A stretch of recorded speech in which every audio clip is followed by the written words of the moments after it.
Ang mga bakla dapat minamahal yan, hindi sinasaktan.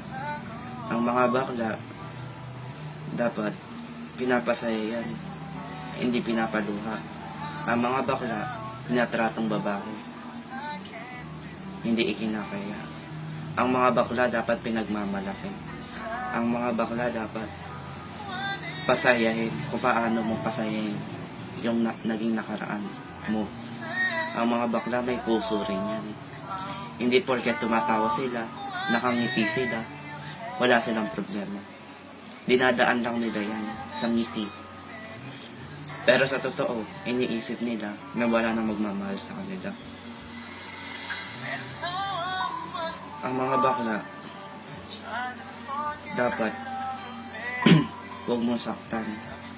Kasi doon mo makikita kung paano sila magmahal, kung paano sila maging seryoso, paano sila mangarap, nakasama ka. Kaya kung ako sa'yo, seryosohin mo kung anong meron ka.